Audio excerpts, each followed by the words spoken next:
Assalamualaikum warahmatullahi wabarakatuh. Selamat pagi dan salam sejahtera untuk kita semua. Salam, Om Swastiastu, salam Namo Buddhaya, salam kebajikan. Dil Kak Talino, Mbak Curame Kak Saruga, Basengat Kak Jubatan. Halo teman pemilih, hari ini adalah hari bersejarah untuk kita semua. KPU Kabupaten Ketapang meluncurkan program podcast Ngobrol Seru Bareng KPU yang edisi pertama pada pagi hari ini. Tujuan podcast adalah untuk menyampaikan informasi kepada masyarakat, terutama masyarakat Kabupaten Ketapang, terkait informasi tentang pemilu dan pilkada yang telah dilaksanakan pada tahun 2024. Saya Ahmad Sofi berbangga hati pada hari ini sebagai host edisi pertama dalam rangka narasumber eksternal yang menghantarkan teman pemilih semua selama 30 menit ke depan. Siapa yang akan menjadi narasumber pembuka podcast hari ini? Beliau adalah narasumber yang dianggap tepat dalam menyampaikan informasi berkenaan dengan perjalanan tahapan pilkada di Kabupaten Ketapang pada tahun 2024, yaitu Bapak Andreas Hardy, MSI, selaku Kepala MPD, selaku Kepala Kesbangpol Kabupaten Ketapang. Selamat pagi Pak. Selamat pagi. Apa kabar? Puji Tuhan, cuma agak sedikit. Alhamdulillah ya Pak ya. Iya. Terus apa saja yang akan kita ulas pada podcast pagi hari ini?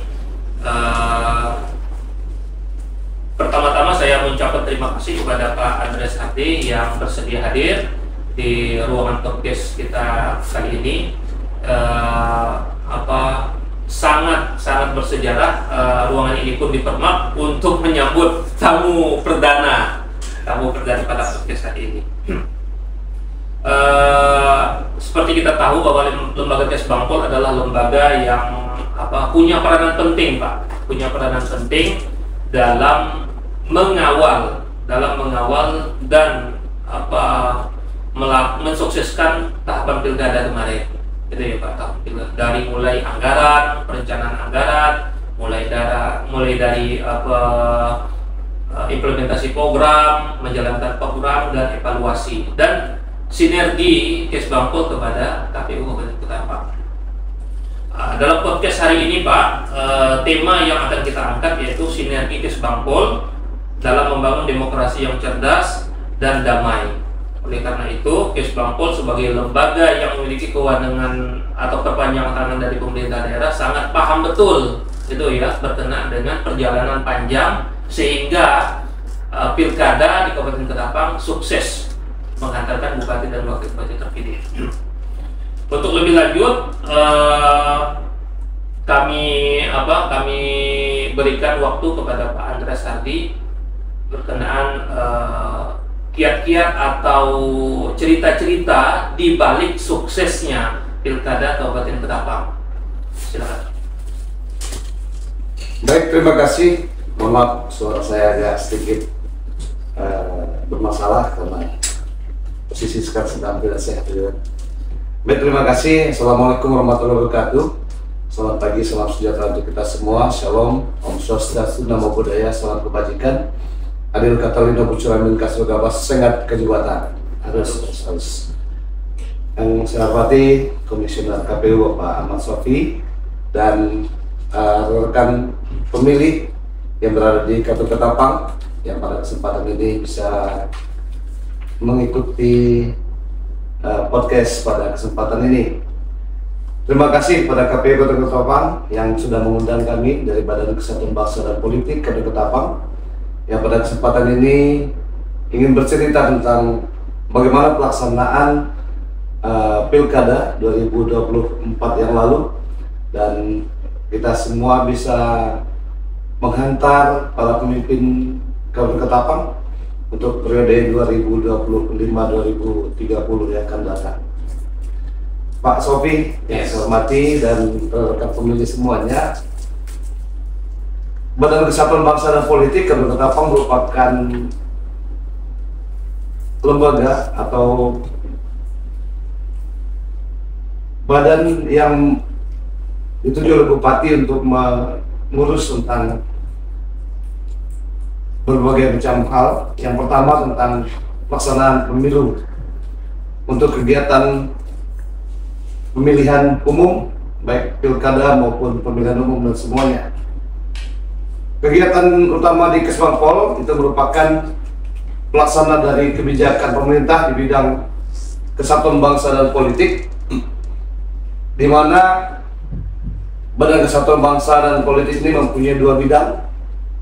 Yang pertama bidang kesatuan bangsa, dan yang kedua adalah bidang politik dalam negeri dan organisasi kemasyarakatan. Dalam pelaksanaan pilkada dan pemilu ini berada di bawah bidang politik dan organisasi kemasyarakatan, politik dalam negeri dan kemasyarakatan. Pada tahun 2024 yang lalu kita sudah melaksanakan kegiatan pilkada, pemilu dan pilkada yang merupakan amanah dari undang-undang untuk pelaksanaan dari demokrasi Indonesia. Oleh karena itu, terima kasih juga kepada KPU yang sudah melaksanakan kegiatan ini. Kami di Badan Kesbangpol hanya memfasilitasi saja, Pak Sofi. Tentunya semuanya bisa berjalan karena seiring sejalan KPU dan pemerintah Kabupaten Ketapang melaksanakan kegiatan pemilu dan pilkada 2024 yang lalu. Gitu, Pak. Ya. Agak rumit juga ya, dan panjang proses tahapan yang sudah kita lewati bersama. Dan tugas peran Kesbangpol ini sangat berat sekali ya Pak ya, dalam menjaga demokrasi. Berkenaan dengan demokrasi, harapan kita bersama adalah menjaga demokrasi cerdas dan damai. Kegiatan Kesbangpol berkenaan dengan dengan tema besar ini dalam menjaga demokrasi yang cerdas dan damai. Kegiatan Kesbangpol itu seperti apa Pak? Baik itu di setiap kecamatan maupun di tengah kota Sinergisitas antara Badan Kesatuan Bangsa dan Politik bersama KPU dan Bawaslu ini sangat erat sekali. Yang pertama kita melaksanakan bagaimana kita mengharapkan supaya pemilih kita cerdas. Pemilih cerdas itu akan dibuktikan dengan kualitas pemilihan itu sendiri. Nah, untuk itu maka kita berusaha untuk memberikan pelayanan terbaik bagi para pemilih, terutama pemilih pemula, untuk betul-betul cerdas dalam pemilihan, memilih pemimpin-pemimpin kita. Apa yang kami lakukan bersama KPU juga, yang pertama kami melaksanakan program pendidikan pemilih pemula. Ya, pemilih pemula ini diberikan kepada pemilih-pemilih pemula yang berusia 17 tahun, ya, mungkin mereka baru pertama kali memilih, atau setara dengan kelas 3 SMA ya, masing-masing. Itu juga kita laksanakan baik di kota, kabupaten maupun sampai ke kecamatan. Nah, tentunya dalam memilih ini kita memberikan materi-materi tentang yang pertama hak dan kewajiban sebagai warga negara Indonesia yang mempunyai tanggung jawab terhadap proses demokrasi yang ada di Indonesia. Nah, oleh karena itu kita bersama-sama memberikan penyuluhan pendidikan politik kepada para pemilih pemula itu, yang materinya diantaranya adalah membangun sinergisitas dengan stakeholder yang ada, baik itu di kecamatan maupun di sekolah-sekolah. Lalu materi yang kami sampaikan yaitu tentang ideologi Pancasila, ya, tentunya yang jadi sumber dasarnya Bhinneka Tunggal Ika, 4 pilar negara, ya, itu menjadi dasar kita yang menjadi kekuatan anak muda kita dalam memilih. Lalu berikutnya kita juga memberikan materi tentang bagaimana anak muda kita memilih yang cerdas, itu memilih pemimpin-pemimpin yang berkualitas, bukan asal milih dan bukan asal ada yang misalnya membayar misalnya. atau dengan disebut sekarang dengan money politik misalnya. Nah, tetapi bagaimana anak muda kita memilih pemimpin-pemimpin yang betul-betul sesuai dengan harapan masyarakat kita, dengan harapan kedepannya para pemimpin ini bisa membangun dengan tidak punya beban moral, beban mental, dan bahkan beban biaya mungkin. Ya. Nah, oleh karena itu kita selalu mengharapkan anak muda kita untuk menghindari para pemimpin-pemimpin maupun calon-calon pemimpin itu menggunakan berbagai cara atau menghalalkan berbagai cara untuk mendapatkan suara. Tapi bagaimana anak muda juga bertanggung jawab terhadap siapa dan bagaimana yang dipilihnya itu. Ya. Nah, oleh karena itu pada kesempatan yang lalu itu juga kita berikan hal seperti itu. Kita juga memberikan pendidikan kepada mereka, yaitu menyampaikan visi dan misi calon-calon yang akan bertarung gitu kan, berkompetisi.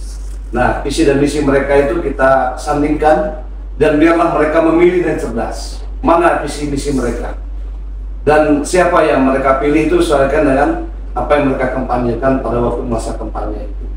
Nah, oleh karena itu anak muda kita, pemilih-pemilih pemula kita itu betul-betul cerdas dalam memilih. Ya. Jadi siapa dan bagaimana dan visi misi mereka itu apa gitu. Nah, akhirnya ya kita tahu bersama bahwa pemimpin kita yang dipilih oleh masyarakat kita juga seperti itu dan juga betul-betul merupakan harapan masyarakat kita bersama. Nah, itu kepada pemilih pemula. Kepada pemilih yang lain yang sudah terbiasa memilih dan juga sebutnya memilih sampai sekarang juga kita selalu mengingatkan hal itu. Ya. Bagaimana kita memberikan pemahaman kembali kepada masyarakat kita, para pemilih-pemilih kita untuk memilih yang cerdas juga. Tentunya kita menghindarkan money politik, ya. Kita juga menghindari hoax dan sebagainya, hate speak, ya. Lalu ujaran kebencian, ya, menggunakan nama ras, ya, agama dan sebagainya kepada para pemilih kita. Nah, tentunya itu dengan harapan jangan sampai nanti ke depannya bahwa baik pemilih pemula maupun pemilih-pemilih yang sudah terbiasa memilih itu betul-betul menghasilkan pemimpin yang berkualitas. Nah, itu yang kita lakukan di Kesbangpol, dan juga kegiatan ini bukan hanya di tempat di kabupaten juga, tapi sampailah ke kecamatan, desa-desa juga. Kita punya program itu. Berarti programnya menyasar di 20 kecamatan. Iya. Ya, betul. Walaupun tidak semua desa ya Pak, betul. Ya. Tapi hampir semua kecamatan dilalui ya Pak. Iya, betul. Iya, berkenaan dengan isu tadi Pak yang Bapak sampaikan, misalnya isu hoax isu hoax di media sosial, isu sara, terus ujaran kebencian, itu tuh kan rata-rata memang anak muda punya peran di situ Pak dalam hal mewarnai pesta demokrasi di daerah. Gitu ya. Bagaimana anak muda berperan dalam menjaga stabilitas politik juga kan, itu perpanjang tanganan dari program Kesbangpol itu sendiri, gitu ya. Kita tahu bahwa partisipasi pilkada jauh lebih tinggi dibandingkan pemilu 2024 di pilkada Kabupaten Sapang. Tingkat partisipasi berkisar 61,5%. Ini merupakan keberhasilan terutama lagi program yang digagas oleh Kesbangpol sendiri Pak, gitu ya Pak. Terus teman pemilih semua banyak yang belum tahu juga Pak apa peranan Kesbangpol gitu ya berkenaan dengan pendidikan politik. Yang Bapak sampaikan tadi itu kan pendidikan politik kepada kaum pemilih pemula dan masyarakat. Apakah ada Pak peran Kesbangpol terhadap pendidikan politik kepada partai politik Pak? Ini selalu ditanyakan oleh teman pemilih semuanya. Ya. Baik, terima kasih Pak Sofi. Kepada partai politik, kita selalu berharap kepada semua partai politik itu untuk memberikan pendidikan politik kepada konstituennya, gitu kan? Nah, kita juga berharap dalam setiap kali memberikan bantuan kepada partai politik itu sebanyak 60% itu anggaran yang dikucurkan kepada partai politik itu digunakan untuk pendidikan politik, sisanya untuk operasional. Iya. Nah, apa yang mau kita dapatkan dari pendidikan politik itu?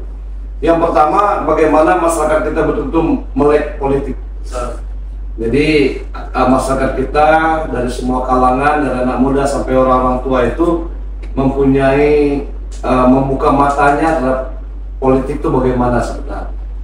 Nah, tentunya tidak kalah pentingnya karena ada kontribusi partai politik di sana. Nah, partai politik bertanggung jawab untuk membina konstituennya, untuk memberikan kontribusi juga dalam pemilu itu. Lalu berikutnya bagaimana partai politik juga memberikan kesempatan kepada konstituennya untuk kritis dalam informasi itu. Nah, misalnya terjadi tadi berita hoax dan sebagainya, ya. Jadi mereka memilih, mereka kritis dalam informasi itu, benar nggak? Nah, sehingga tidak terjadi benturan antara partai politik. Lalu yang ketiga, bagaimana pemilih itu betul-betul memilih yang rasional. Ya. Pemilih yang rasional itu artinya bahwa pemilih itu tidak terjebak pada janji-janji politik saja, gitu kan? Tapi betul-betul berdasarkan kompetensi siapa dan apa visi dan misi yang dipilih itu. Lalu berikutnya, bagaimana juga masyarakat berpartisipasi aktif, ya. Ya, karena selama ini mungkin tadi Pak Sofi katakan partisipasi kita 61% tuh, pilkada itu. Nah, itu sangat kita butuhkan, ya, karena suara masyarakat itu, suara pemilih itu merupakan kedaulatannya yang harus dibuktikan dengan partisipasi itu. Tentunya ini harapan kita, partai politik berperan besar di sini, ya. Partai politik berperan besar ini dalam membawa partisipasi pemilih ini supaya bisa menyalurkan hak pilihnya pada waktu yang dibutuhkan itu. Nah, tentunya juga pada kesempatan itu setiap partai politik juga bisa memberikan kontribusi dalam bentuk bagaimana kita membuat situasi iklim damai, demokrasi yang damai kepada dalam pelaksanaan pemilu itu. Apa saja yang dapat kita lakukan bersama partai politik? Yang pertama, bagaimana partai politik memberikan pencerahan, bagaimana partai politik bisa memberikan pencegahan terhadap polarisasi, ya. Nah, polarisasi itu terjadi perpecahan, ya, terjadi konflik di masyarakat, ya. Kesbangpol berusaha untuk itu bersama dengan partai politik itu, ya. Lalu berikutnya, bagaimana setiap partai politik juga memberikan pada masa kampanye itu, misalnya berkampanye yang santun, berkampanye yang betul-betul damai, kan? Nah, puji Tuhan, alhamdulillah kita ketetapan selama kampanye juga tidak ada bentrok-bentrok dan juga aman, gitu kan? Tidak ada berebut kepentingan dan sebagainya, ya. Nah, tentunya yang paling penting, partai politik juga bisa membangun kerukunan antara elemen bangsa, ya. Nah, karakter inilah yang harus kita bangun bersama dengan para partai politik, ya, sehingga terjadi suasana yang kondusif, ya, selama pilkada kemarin maupun pemilu 2024 yang lalu. Banyak sekali ya Pak, ya. Iya. Besar sekali cakupan kewenangan Kesbangpol dalam menjaga stabilitas politik di daerah, gitu ya. Luar biasa sekali peran Kesbangpol ini. Iya. Terus Pak, dalam perjalanannya tentu kan banyak dinamika Pak, ya. Dinamika, misalnya tantangan terbesar, gitu ya, tantangan terberat Kesbangpol dalam menjaga stabilitas politik, misalnya tantangan dalam pendidikan pemilih pemula, pendidikan pemilih masyarakat, terus jangkauan ke kecamatan, terus Bapak sampaikan tadi menjaga stabilitas politik, menjaga komunikasi antar umat beragama. Ini kan banyak sekali, gitu ya Pak. Betul. Bisa Bapak ceritakan sedikit tantangan terbesarnya seperti apa, Pak? Iya. Baik. Dalam mempersiapkan pemilu dan pilkada 2024 yang lalu, memang kita berusaha untuk bagaimana menjaga stabilitas masyarakat kita jangan sampai terjadi gesekan-gesekan di mana-mana. Nah, apa yang kami lakukan? Yang pertama, kami memberikan penyuluhan maupun pendidikan kepada partai politik itu, kepada pemilih-pemilih itu, bagaimana pemilih kita bisa mengambil keputusan yang lebih baik terhadap apa yang menjadi hasil dari kampanye mereka, misalnya visi-misi mereka. Lalu masyarakat kita bisa memilih, bisa menentukan pilihan yang mana, tidak ada paksaan dari pihak manapun gitu, sehingga masyarakat betul-betul bebas dalam memilih. Judulnya adil ya, bebas ya. Nah, harapan ini betul-betul bisa memberikan hasil yang terbaik. Yang kedua, kita memberikan kebebasan juga kepada setiap masyarakat kita itu untuk mengetahui akuntabilitas dalam pemilihan ini. Ya. Artinya bahwa keterbukaan kita, masyarakat kita bisa memberikan kontrol sosial ya terhadap kualitas pemilihan ya, yaitu yang dijalankan oleh pemerintah. Baik itu dalam akuntabilitas dalam pendanaan pemilu dan pilkada. Tentunya pilkada kemarin itu merupakan tanggung jawab pemerintah daerah yang disalurkan lewat Kesbangpol. Kita memastikan bahwa Kesbangpol memberikan merupakan penyalur dari pemerintah kepada KPU dan Bawaslu untuk menjalankan tugasnya sebagai pelaksana dan pengontrol pilkada ya, dengan pendanaan. Nah, sehingga masyarakat tidak ragu bahwa bisa enggak pilkada ini berjalan dengan lancar. Nah, kita berikan penyuluhan kepada mereka bahwa KPU dan Bawaslu ini diberikan pendanaan untuk pelaksanaan dari pemilu itu. Lalu berikutnya bahwa kita bagaimana untuk mendapatkan masyarakat kita itu kembali lagi menginginkan peningkatan kualitas masyarakat kita dengan pemilih-pemilih ini. Dan dengan demikian bahwa kita betul-betul mengharapkan dalam pilkada kemarin ya, dan kita dapat hasilnya bahwa di 20 kecamatan itu bisa memilih dengan baik dan juga tidak ada yang ya golput, maksudnya terlalu banyak golputnya lah gitu kan. Jadi karena berbagai macam ya, permasalahan yang ada, ya mungkin hanya 61% itu partisipasi pemilihnya itu Pak ya gitu.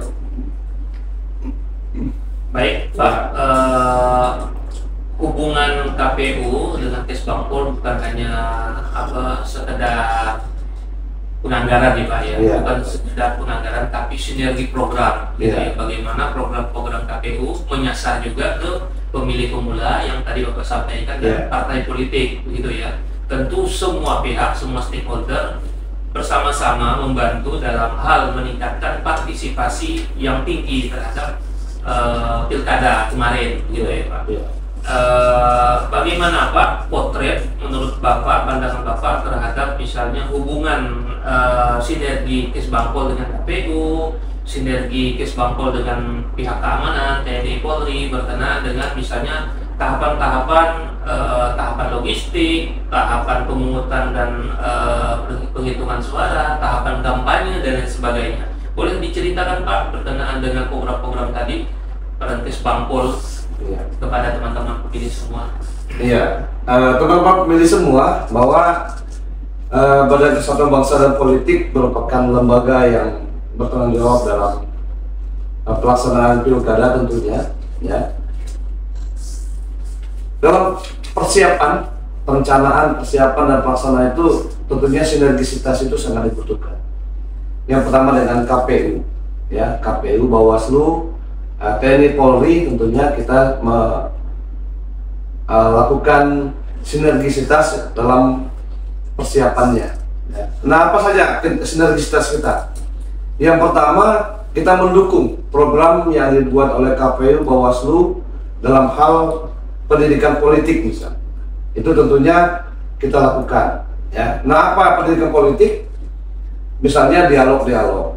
Ya, nah pada waktu yang lalu juga saya bersempat juga pernah hadir di ruangan ini untuk memberikan dialog dan podcast juga terhadap pemilihan pilkada waktu itu ya. Jadi ini memberikan pemahaman kepada masyarakat kita tentang isu-isu politik dan tentunya demokrasi Indonesia pada umumnya. Lalu berikutnya tadi sudah saya katakan bahwa kita memberikan edukasi kepada pemilih pemula, ya, pendidikan bagi ormas, dan juga kita lakukan untuk bagaimana kita bersinergi dengan ormas-ormas dalam pembinaan ormas, tentunya dalam menyalurkan hak-hak politiknya. Lalu berikutnya kita juga bersinergi dalam memberikan pembinaan dan fasilitas lembaga politik. Nah, pembinaan partai politik tentunya kita memberikan bantuan-bantuan kepada partai politik, ya, kepada semua partai politik yang mendapatkan kursi di DPRD, kita berikan pembinaan kepada partai politik. Lalu berikutnya fasilitas pemilu dan pilkada juga kita lakukan untuk dalam rangka sinergisitas. Yang pertama kita memberikan fasilitas kepada KPU Bawaslu, tentunya pendanaan yang pertama, yang kedua fasilitas-fasilitas struktur dan infrastruktur yang ada, ya, yang semampunya gitu Pak Sofia. Bahkan sampai ke kecamatan-kecamatan.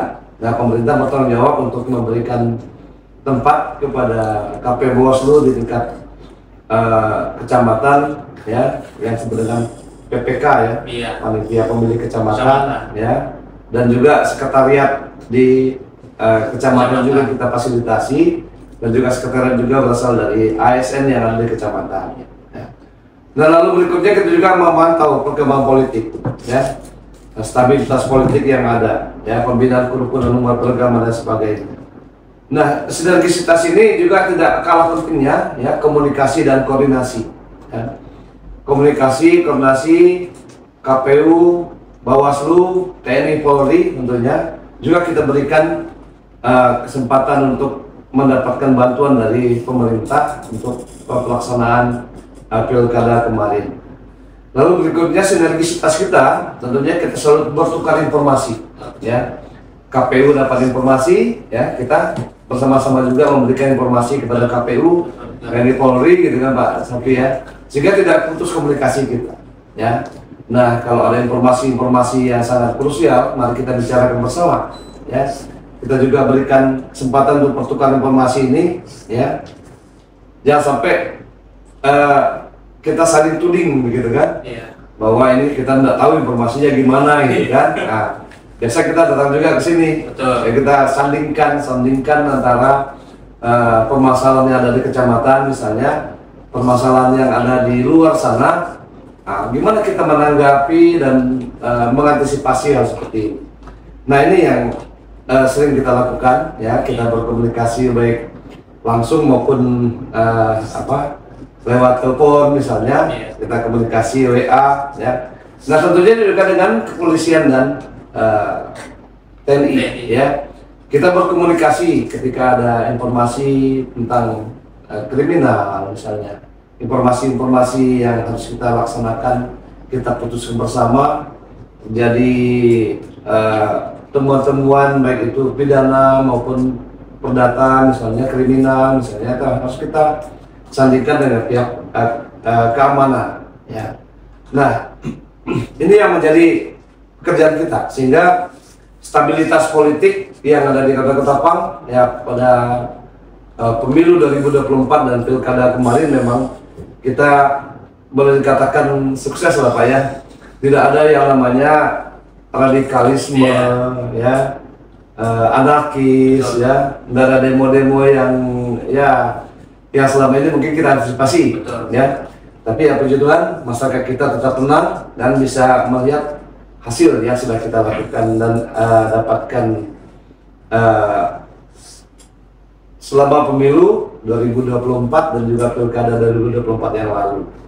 Nah, sehingga dalam penyelenggaraan pilkada kemarin betul-betul dirasakan dan dinikmati oleh masyarakat kita, gitu Pak. Iya, betul Pak. Betul sekali Pak, ya. Jadi penyelenggaraan pemilu itu bukan hanya urusan teknis, ya Pak, ya. Betul. Bukan hanya urusan birokrasi atau struktural, kan. Betul. Jadi KPU juga merasakan hal itu di selama tahapan pilkada. Misalnya urusan non teknis itu ada, misalnya kita kerjasama dengan PLN, Iya, kita betul. kerjasama dengan provider Iya. agar memastikan jaringan listrik dan jaringan Internet, telekomunikasi internet komunikasi. berjalan dengan lancar. Hal itu Betul. akan mendukung proses pemungutan dan penghitungan suara. Begitu juga dengan case Bangpol, Pak. Siap. Saya rasa ada hal-hal yang di luar struktur atau di luar birokrasi dan pendekatannya lokal, Pak. Iya. Gitu ya. Misalnya membangun komunikasi dengan para pemangku adat atau pemangku agama di daerah, Betul. gitu ya, Pak. Betul. Bukan hanya pendekatan kerjasama dengan Prokopimcam dan lain Betul. sebagainya. Nah, itu bisa disampaikan, Pak, kepada teman-teman pemilih, Pak. Iya, baik. Teman-teman pemilih, bahwa pemerintah menjamin kebebasan ini semua untuk bagaimana masyarakat dengan bebas memilih, gitu kan. Sehingga ya puji Tuhan kita bisa melihat hasil yang didapatkan selama ini. Kemarin tentunya koordinasi tentunya dengan, kalau di kabupaten kita dengan Prokopimda, Iya. di kecamatan ada Prokopimcam tentunya, KPU Bawaslu juga sangat aktif dalam pelaksanaan itu kemarin. Nah, bagaimana yang terjadi yang dapat kita lihat kemarin dampaknya, ya, bahwa mungkin selama ini ada diskomunikasi, disinformasi yang ada di tempat kita, penyebaran berita palsu misalnya, hoax dan sebagainya, konten-konten yang negatif misalnya, ya, terjadi kampanye hitam misalnya, black campaign, sara dan sebagainya agama. Nah, dengan demikian kita bisa mencegah hal ini bisa terjadi, tidak terjadi di tempat kita. Dan yang sangat penting bahwa kita sekarang ini, anak-anak muda kita ini lebih kepada literasi digital, ya. Nah, literasi digital ini mereka membaca lewat media sosial yang ada. Nah, jadi kita berusaha untuk juga memberikan kontribusi kepada pemilih-pemilih kita, yaitu literasi digital itu, baik lewat kampanye kita, ya, yang lewat KPU Bawaslu. Nah, sehingga masyarakat kita betul-betul memahami apa yang ada kita berikan dari KPU misalnya, ya, pemahaman, tahapan-tahapan dan sebagainya.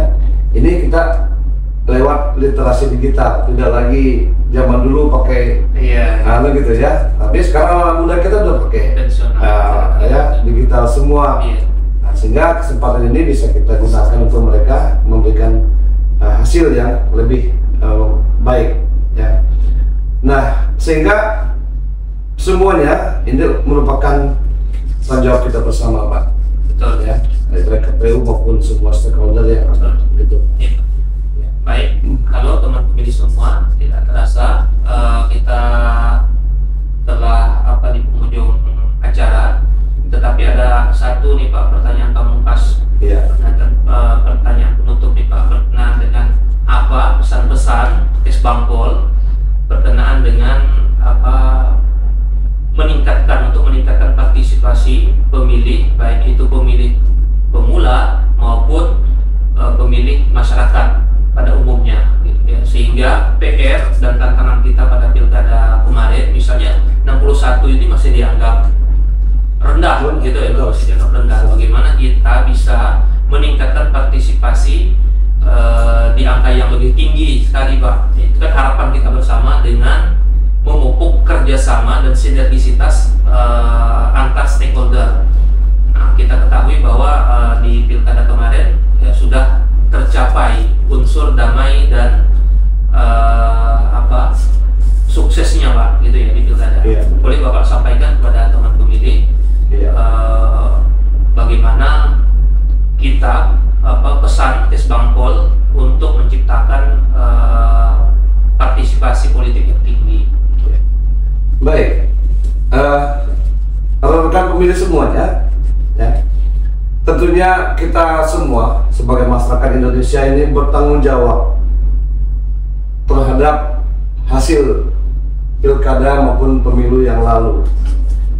Nah, tentunya kalau kita melihat dari hasil pilkada ataupun pemilu sebelumnya, dan pada pilkada kemarin kita mendapatkan 61 sekian persen, gitu kan, 61,5%, itu artinya partisipasi kita memang masih rendah, tapi ya di atas 50% lah gitu kan, kalau dikatakan agak bagus. Nah, apa yang dapat kita lakukan untuk melawan itu semua dan meningkatkan partisipasi? Ya. Yang pertama, kita Badan Kesbangpol selalu memberikan penguatan kepada kewaspadaan dini. Apa yang dimaksud dengan kewaspadaan ini? Kita senantiasa memberikan edukasi kepada masyarakat kita, ya, terutama di daerah kita untuk lebih selektif dalam memilih dan memilah serta mencerna informasi-informasi yang ada. Apakah itu informasi hoax dan sebagainya. Nah, sehingga ini juga mempengaruhi partisipasi, ya, karena mereka mendapatkan informasi misalnya dalam pilkada nanti akan terjadi ini, terjadi itu, gitu kan. Nah, ini yang menjadi menurunnya partisipasi itu, ya. Dan juga mungkin di masyarakat kita juga bosan dengan misalnya tahun 2024 yang lalu kita 2 kali pemilihan, pemilu dan pilkada. Wah, ini mau pemilu lagi gitu kan? Nah, mungkin jadi bosan dengan berdekatan gitu kan. Nanti juga menjadi mungkin masyarakat kita juga menjadi hal seperti itu. Dan juga kita memberikan kepada kewaspadaan dini ini terhadap siapa calon yang akan dipilih waktu yang akan datang nanti. Nah, sehingga betul-betul masyarakat kita menginginkan yang dipilih ini betul-betul bisa mewakili masyarakat kita, aspirasi kita, masyarakat kita. Nah, yang kedua yang perlu kita perhatikan juga, tadi saya katakan bahwa bagaimana kita sebagai di zaman now gitu kan, meningkatkan literasi digital kita, ya, misalnya nanti KPU dan Kesbangpol memberikan pendidikan politik lewat media sosial seperti ini, ya. Nah, mungkin teman-teman kita sekarang sekali lagi bahwa sudah melek dengan digital gitu ya, ya, sehingga semua informasi itu lewat literasi digital tadi. Nah, ini yang mau kita buat, bagaimana inovasi kita, ya, baik KPU maupun di Bawaslu maupun Kesbangpol, ya, memberikan edukasi ini tentunya lewat digital, ya, sarana digital seperti ini. Masyarakat kita bisa menghindari konflik sosial dan sebagainya, ya. Masyarakat kita itu dengan pentingnya literasi digital ini menyosialisasikan program-program yang dilakukan oleh pemerintah maupun calon-calon yang akan bertarung nanti, ya. Nah, sehingga kita mendapatkan bagaimana masyarakat kita itu bisa lewat literasi digital ini membangun sinergisitas, tentunya toleransi antar beragama, antara suku, bangsa dan sebagainya, dan saling menghormati individu masing-masing, ya. Lalu berikutnya, jika ada permasalahan, kita bisa selesaikan lewat juga literasi digital, ya, yang langsung disentuh oleh masyarakat kita. Nah, tentunya yang sangat penting adalah meningkatkan pendidikan dan kesadaran kita, ya, kesadaran masyarakat kita untuk berpolitik. Sekali lagi, bukan karena uang, ya, bukan karena money politik dan sebagainya, tapi betul-betul kesadaran bahwa siapa yang kita pilih itu orang yang cocok dan tepat, ya. Nah, kesadaran itu harus kita buat, kita bangun bersama dengan stakeholder yang ada, ya. Nah, lalu berikutnya bagaimana kita memberikan kepada para pemilih kita, ya, bagaimana membangun empati, ya, empati kepada pemilih-pemilih kita itu, bagaimana untuk melatih diri, ya, masyarakat kita itu untuk melihat siapa sosok yang kita pilih ini sebenarnya, pandangan orang terhadap orang yang kita pilih, ya, pandangan orang terhadap partai yang kita pilih ketika waktu pemilu itu. Nah, bagaimana juga partai politik bisa membangun empati itu kepada masyarakat kita, ya, memberikan terbaik, ya, jangan hanya berjanji gitu kan. Nah, ini yang selalu diantisipasi oleh masyarakat kita, ya.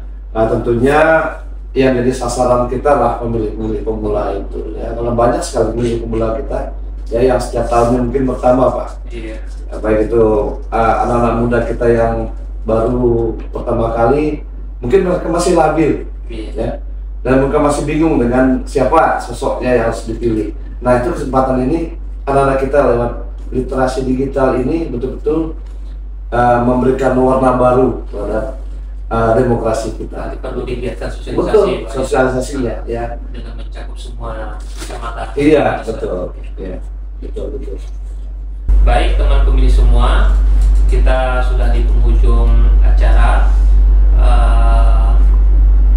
Boleh Pak disampaikan closing statement kepada teman pemilih semua dalam podcast pada pagi hari ini.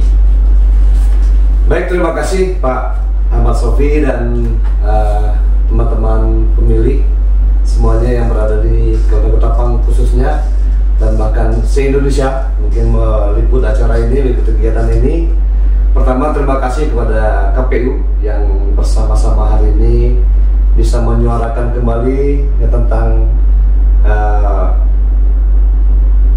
kesiapan maupun pelaksanaan pada pilkada, pemilu dan pilkada 2024 yang lalu. Ya. Ada beberapa harapan kami sebagai penyelenggara dan juga pelaksana dari pemerintah di Kota Ketapang. Kami berharap bagaimana kita bersama ya menginginkan bahwa di Kota Ketapang ini mencetak pemilih yang cerdas dan kritis. Ya. Bagaimana pemilih-pemilih kita, baik itu pemilih pemula maupun pemilih lanjut, itu betul-betul memilih pemimpin-pemimpin yang berkualitas, tentunya dengan cara memilih yang cerdas dan kritis. Lalu yang kedua, mari kita bersama untuk mendorong partisipasi pemilih, ya, kepada masyarakat kita bersama-sama untuk datang ke TPS pada waktu pemilihan umum maupun pilkada yang akan datang, ya. Jangan ragukan para pemimpin kita yang akan kita pilih, dan juga jangan ragukan pemerintah dalam melaksanakan pemilihan ini. Lalu yang ketiga, bagaimana membangun demokrasi di tingkat bawah atau grassroots kita, ya. Masyarakat kita yang mempunyai hak dan kewajiban sebagai warga negara mempunyai hak demokrasi, hak dari rakyat oleh rakyat dan untuk rakyat, itu hak demokrasi yang harus dibangun sistemnya oleh masyarakat kita. Yang berikutnya, mari kita wujudkan pemilu dan pilkada yang damai, ya, pemilu yang bebas dari konflik, ya, kepentingan maupun unsur-unsur sara dan sebagainya. Lalu berikutnya, bagaimana kita juga mengharapkan menciptakan tata kelola pemerintahan yang baik ini, ya, tentunya berdasarkan hasil pemilu yang sudah kita lakukan maupun yang akan kita laksanakan nanti, sehingga kedepannya Kabupaten Ketapang betul-betul kabupaten yang kondusif, kabupaten yang aman, kabupaten yang stabil, ya, walaupun luas wilayah sangat luas sekali, ya, yang kalau kita melihat peta itu sama dengan provinsi Jawa Tengah, Pak, ya, luas sekali dengan 20 kecamatan, 262 desa dan kelurahan. Ini sangat luas sekali. Nah, bagaimana kita memberikan informasi tentang demokrasi ini kepada masyarakat kita sampai ke bawah. Nah, ini yang harus kita lakukan, ya, betul-betul meningkatkan permusyawaratan rakyat itu yang terjadi dalam Pancasila. Saya rasa itu yang dapat kita bangun bersama untuk pemilu dan pilkada yang akan datang, Pak Sofi. Terima kasih sekali lagi kepada KPU dan masyarakat semuanya, kepada para pemilih yang ada di Kota Ketapang khususnya, ya. Mari kita jaga stabilitas dan kualitas demokrasi yang ada di Kota Ketapang. Terima kasih Pak Sofi dan semua KPU, ya, yang sudah menyelenggarakan kegiatan ini, ya. Semoga ini tersampaikan kepada masyarakat kita semuanya. Amin. Terima kasih, Pak. Ya. Halo teman pemilih, sampai jumpa di podcast selanjutnya. Jangan lupa ikuti channel YouTube KPU Kabupaten Ketapang.